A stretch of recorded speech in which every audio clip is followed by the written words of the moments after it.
Alright, what it do, YouTube? It's your boy Shannon coming at you with another deck profile. It's not your boys though. It's not the Mechie boys. It's actually the second greatest deck of all time. You already know what it is, baby. You already know. Mill3.deck. The greatest man to ever live. The greatest XYZ to ever live that never got hit in the ban list. We played it for regional this weekend, and we played it for a case tournament. The case tournament had, I think, 56 people. Regional was, I think, around 60. Was the side deck. Shout out to MCO40. He put up my deck profile as well. But what we're doing here is going in depth on the card choices and stuff. At the case tournament, I ended up getting second, losing to what did I lose to? I lost to Birds. I lost to Birds in the finals. Shout out to that guy. And then in the regional, I ended up getting a draw last round, so I ended up getting 6th place. But the deck, honestly, it kind of I can't say overperformed because I got 6th, but it did what I wanted to do, right? I wanted to play the deck because it's Dante, it's nostalgia, you know. Dante's lit, Mill3, GG, graphs, hit the graphs there. But also because I think it has a lot of good matchups. This format is lit, guys. I mean, I'm sure y'all know you can play like almost any deck and you just be lit if you build it correctly, right? But we're just gonna go straight into it, right? Started off the OG, she's at 3, triple tour guide, and then right behind her, triple fiendish Rhino. Tour guide, I know what tour guide does, has been doing the same thing. And then Rhino, yeah, whenever this is usually what you summon off a tour guide, depending on your opponent's board. His effect is while he's face up, your fiends can destroy card effects. So this card inherently, I can't say a body, but it inherently plays against DPE very well because you summon this and then DPE can't destroy your stuff. So you just continue comboing and then until they opt to destroy it once this leaves. And then even once it leaves or they destroy something, you're playing BAs, so everything floats. When this is sent to the grave, you can send that fiend from your deck to the grave. So you know what you send the clan members. You already know what it is, man. You got the 3 graphs, the 3 seers, right? They're at 3, so why not, obviously. This is pure BA, by the way, so you're going to see the ratios are going to look weird, but it's only because it's pure BA. It's not Phantom Knight, it's literally pure BA. So you play 3 and 3 because you want to see them, right? And you want to, the grind game, keep going, right? Next, you play the 3 Skarms and the 3 Farfas. Like I said, pure BA, so you want names, you want to see them. It's not like back in the day though, because I don't know if you guys played BA back in the day. You play multiple names so that you consistently mill 3 off Dante and you hit like your graphs and series and your Skarms. But that's not how the deck works now. I'll go in more depth of how it works now, but you do want to see these names, especially the Farfa. You use Farfa for disruption a lot on your opponent's turn with other cards that I will explain. Next, for the 1-of BAs, the 1 Barbar, the 1 Alec, the 1 Libic, and the 1 Calcav. You have to play each of these. They each have their own applications. Barbar, time rolls. You gotta play it. You gotta respect it. Alec, Alec is lit. Against a lot of matchups. Like I'll explain the Flunder matchup.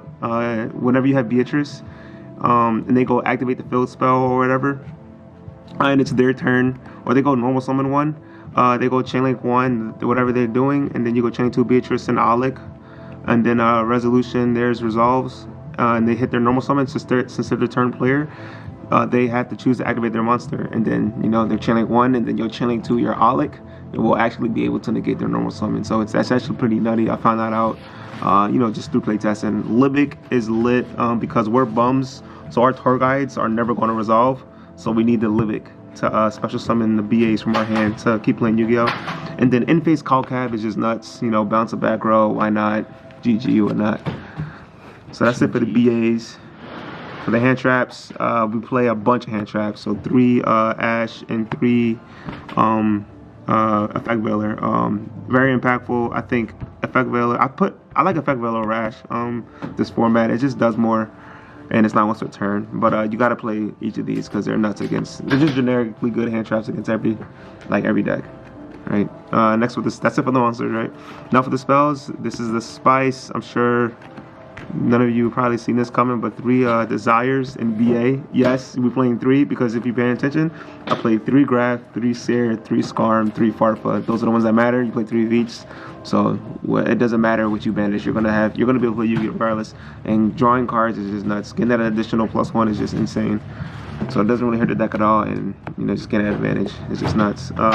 Right behind it, 3 Droplets and 3 Chalice.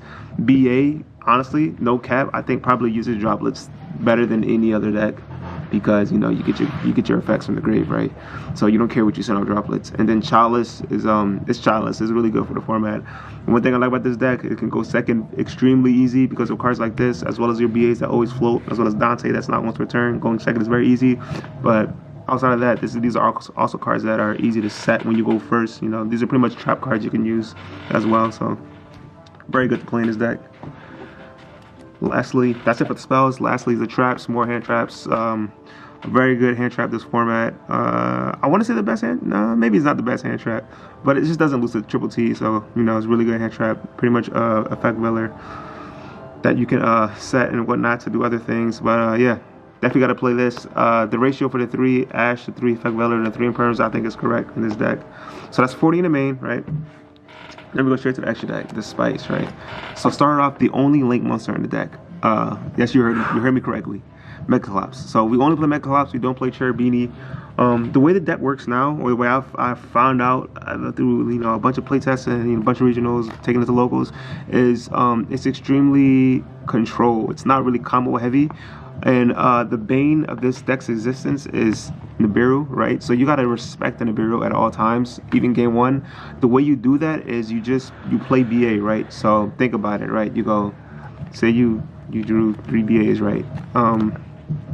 You go 1 summon, 2 summon, make Dante, 3 summon, discard Beatrice, 4 summon, right? So you gotta respect the Nibiru. You do that by just summoning Beatrice. If you're playing Cherubini, that means you plan on doing combos and you plan on extending into a Nibiru. So like you don't want to lose to that. So there's no need to play it at all. Plus, if you summoning Cherubini, her materials are 2 level 3 monsters. That means, and if you look at the ratios, you want to open your BAs with hand traps and other stuff. So if you're able to summon Cherubini and extend past that to do other stuff, you probably drew bad, and your only disruption is going to be Beatrice. So it's just not good anymore in this deck, I think. Next, you play the Pilgrim for the Beatrice. Is nuts. Quick effect. Discard to draw into more hand traps, as well as activate whatever you discarded. So I try to end on far from my hand or get back far from the grave, so I can discard it off Pilgrim, draw a hand trap, Ash Veiler, my side deck, and then far from banish whatever they're trying to do. And then whenever it dies, it can rip a card from your opponent's hand. It does too much. It's just nuts, right? Now the second best extra deck monster in the game right now, Triple Zeus. Yeah, you play 3. This deck might as well be called Zeus BA. You just summon Zeus, guys, bro. This card is dumb. I don't know if they're ever gonna hit it to 1. They're definitely not gonna ban it, but yeah, you just summon Zeus, man. I don't gotta explain that. Just summon Zeus and you just win. And then Beatrice. Hopefully this doesn't get hit because decks are doing cute scythe stuff and what's the other deck, Drytron. Yeah, you just like I said, all you do in the deck now is you just summon Dante and then you summon Beatrice under 5 summons. And as weak as that sounds, it's not weak at all, because it's Beatrice, right? She's a quick effect that sends anything from the deck, and whenever she dies, she floats into Pilgrim. So like this card is problematic, especially when you have it backed up with your hand traps, when you have your grass and your stairs and your Libics, and your rhinos under her. Like it's just a lot to deal with. So you gotta play the Beatrice, right? And then the next, the double downer for the Zeus. You gotta play it. Have more than 1 center with Zeus. The next 3 Dantes. Excuse the gold rare. I'm a peasant, so we only got the 2 OGs. Wait, is that OG? Yeah, 2 OGs and 1 Bummat. Oh wait, one of them was not first. I hate my life. But yeah, you gotta play 3 Dantes. A lot of the old lists play 2, but you play 3 now with this deck. You see all the ratios. You want to keep grinding and whatnot if they make you. So gotta play the 3. Plus you're playing Megaclops. Usually when you make Megaclops, you make it with 3 Dantes. Sometimes you make it with a Zeus or a Beatrice, but you want to have the option to be able to cycle when you do link it away, right? Next, for other ring 3s, you play the 1 Break Sword. Be able to get over floodgates, problematic monsters. It's just a really good generic ring 3, right? And then the last rank 3 we play is number 71. And to explain that, I gotta show you guys the F-Zero package, right? So you know how you make F-Zero. You just summon 2 Dantes and you overlay F-Zero, and then F-Zero into Draco. You know Draco's effect. He can negate and take. But we are scrubs at this game, so we're going to summon Draco. Our opponent is a really good player, so he's going to out the Draco.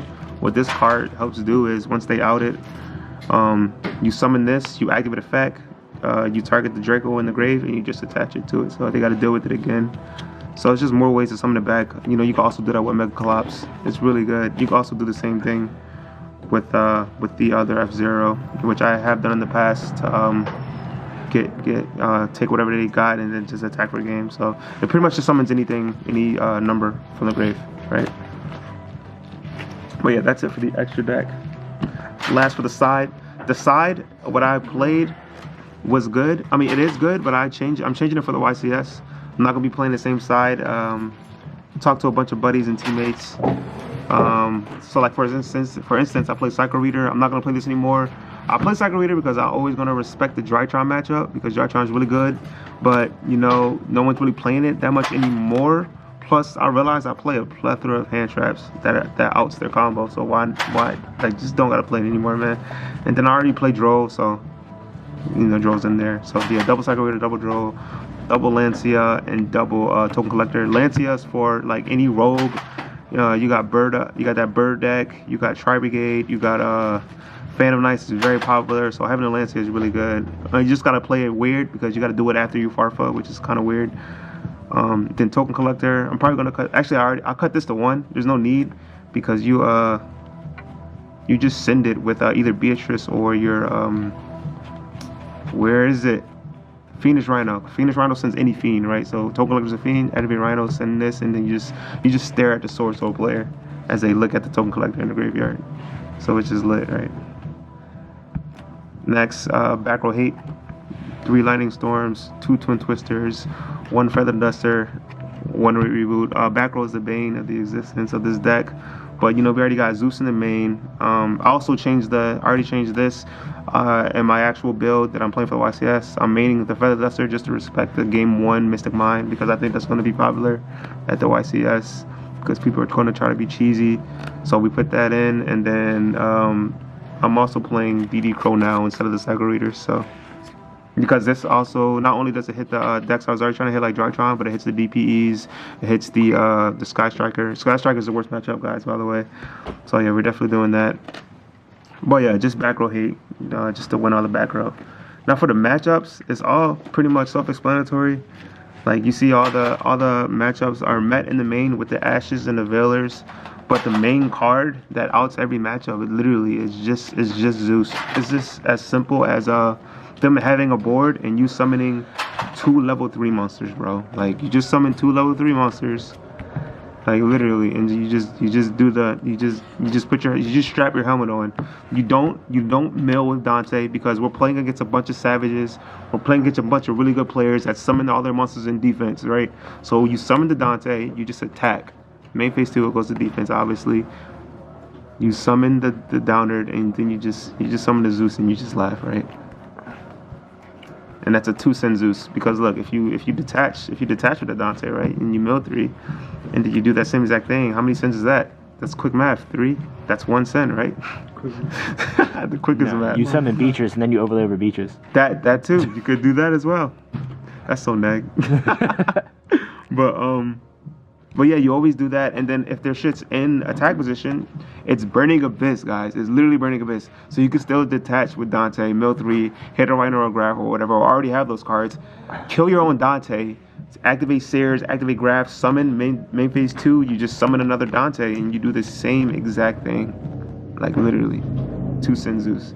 That's all you do with the deck, bro. You just turbo out Zeus. Well, turn 0 you make Beatrice for disruption, and then after turn 0 you just make a Zeus, bro. You just make Zeuses and you just kill them. That's all the deck does, and it does it very well. Kind of reminds you of Eldritch Zoo. It's kind of like Eldritch Zoo with like extra steps. They had a board until they didn't. Yeah, exactly. But yeah, that's pretty much it for the guys. I mean, that's pretty much it for the deck profile, guys. Shout out to my teammates. Team Scheme, you already know what it is, whatever it takes. Got my boy Outlaw here. Man, I didn't want to play Outlaw in the video. I was doing whatever I could to avoid putting Outlaw in here. Shout out to the cameraman, Jimmy. Future prospect, you already know what it is. He does whatever it takes. He's been cheating since day 1. Jeez. But not yet. They're doing a lot of play testing. We're not going to take Mech Knights to the YCS. Well, for the remote to YCS, we're going to take BA and see how we do. Oh. Facts. All we know is Dante, baby. ColumnKing.